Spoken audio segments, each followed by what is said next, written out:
everyone, Cole here with Dialtune, and today we are talking about this, which is a very exciting update in the Dailtune lineup. This is for the first time an aluminum shelled Dailtune snare. Now, if you are new to Dailtune and you haven't seen these snares before, there are two huge features that you are getting versus any other snare on the market. First of all, tuning is completely controlled with just two dials, one for the top head and one for the bottom head. You just turn the dial for the pitch to go up or go down, and it is always in tune. In addition to that, there are quick release hoops, which means that you can change your snare head in about 30 seconds. And if you haven't seen either of these features in action, it's pretty remarkable. So let me just demonstrate real quick.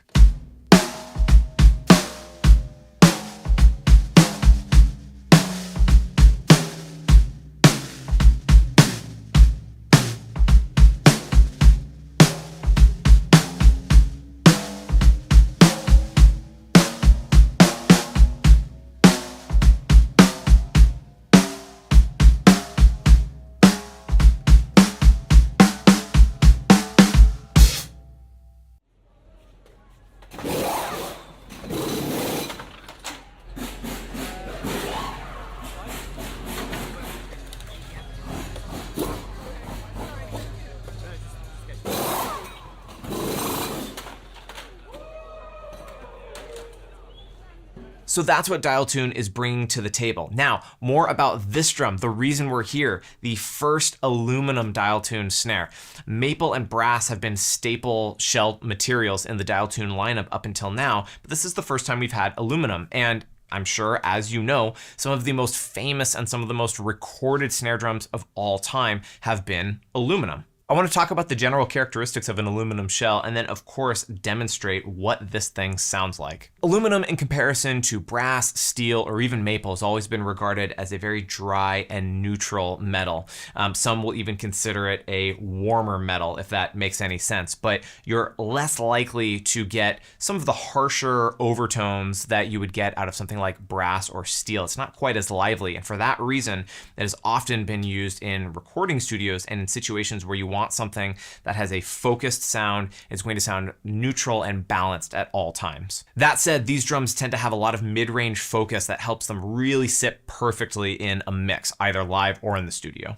Now let's talk about the specifics of the Dailtune aluminum snare. This is a 6.5 by 14, 1.2 millimeter seamless spun shell, and you can see that it has a beautiful, just brushed aluminum exterior that I think kind of goes with anything. The shell itself has 5 strategically placed small vent holes that really helps control and balance the overtones. And then the hardware, even though it's the standard Dailtune hardware that is required for the cable tuning system to work, although it seems like more hardware than a typical snare, you'll find that there's actually less contact made with the shell than most other snare drums. So let's stop talking about specs and hear the thing. I want to show you a few different tunings, and then I want to compare it against the brass shelled Dailtune so you can compare the two different shell materials. And then I want to play it one more time with just a little bit of dampening to kind of show you like the perfect recording setup.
So if you already have a Dialtune snare, this might be a reason to start thinking about a second one. And if you don't have a Dialtune snare, this is one you're going to want to put on your short list. So thank you for watching. Let us know if you have any questions in the comments. We'll see you next time.